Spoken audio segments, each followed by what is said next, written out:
to it, Toddy. What do you have for us for this week in the NBA? I hope I'm not stealing anybody's. My this week in the NBA was Franz Wagner. He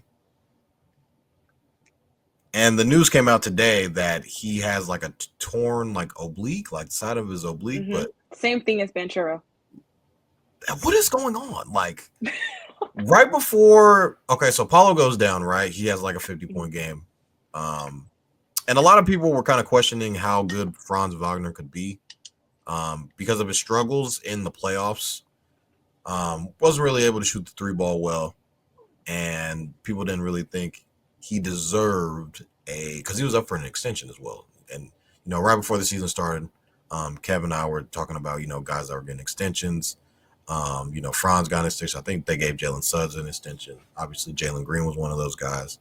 That particular draft class, a lot of guys ended up getting extended. And Franz was, a guy I believed in, 6'10", can score, shoot the basketball. I thought in 2 years ago, right before the Olympics, when he was playing for his country, I think it was Germany. And that the B team, as Kevin likes to call it, that they sent out there. It was like Tyrese during the World Cup. Yeah, the World Cup, and Franz was out there hooping, and I thought that would kind of catapult him. I was basically a season too early on him, and pretty much what he's been doing without Paolo Banchero they're third in the East. So I mean, they didn't really miss a beat. They needed a guy to kind of come in there and step up, and I even saw I think it was last year, Kevin and I, we were talking about people who would take that next jump, and Paolo Banchero and Franz Wagner were two of the guys that I was talking about, saying they're going to end up making that jump. And Franz has been earning every penny of his contract that he's been playing. He's been playing lights out. He's their go-to scorer. He's been playing at like a fringe all-star level. The way his numbers have been in this span without Paolo Banchero, it's been amazing. And kind of sucks to see him go down the way that he does. Now it's like the Magic. Who's going to step up for the Magic? Anthony Black? Cole Anthony? I haven't called Cole Anthony's name. Jalen Suggs? Suggs? Like, who? Mo? Carter Jr.? Jet Howard? Not Jet Howard. Who's gonna be the guy? So it's like, it's tough, man. I don't know how long Paulo's gonna be out for. He'll be reevaluated 2 weeks. In 2 weeks?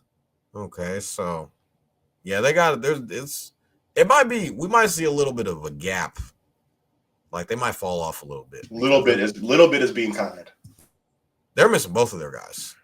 Yeah. And so I don't know how they're going to be able. They've been weathering the storm well since Paulo's been out, but now both of them are out. Hey, man, I don't know where the scoring. I have no idea where the scoring's coming from.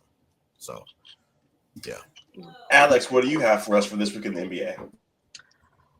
Well, Toddy, you took mine too. I mean, we all got the news today. It's just so unfortunate because they are third in the East, and if I did this correctly, they have won. So they lost after Banchero went down. They lost 4 in a row, and since then they won out of their last 16 games. They won 13 of them. So they've been pretty solid, right?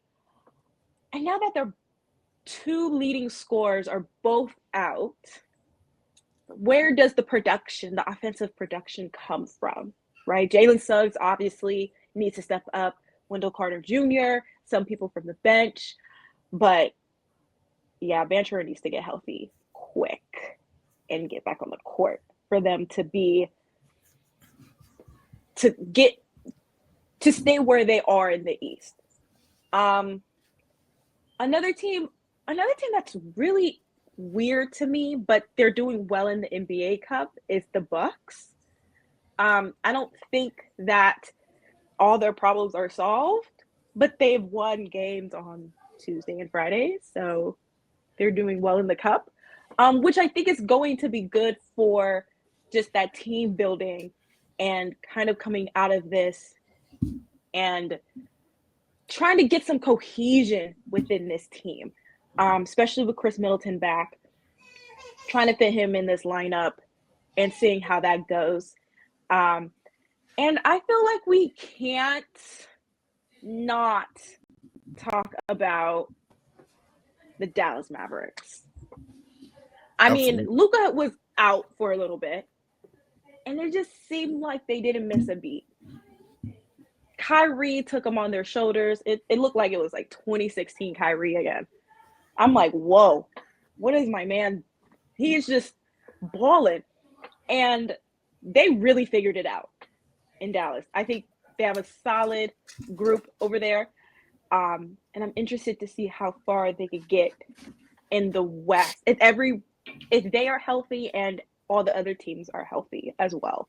If they could get back to the finals and that first time wasn't a fluke.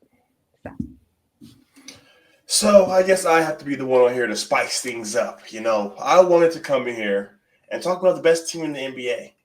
And for my two Celtic fans, it is not you.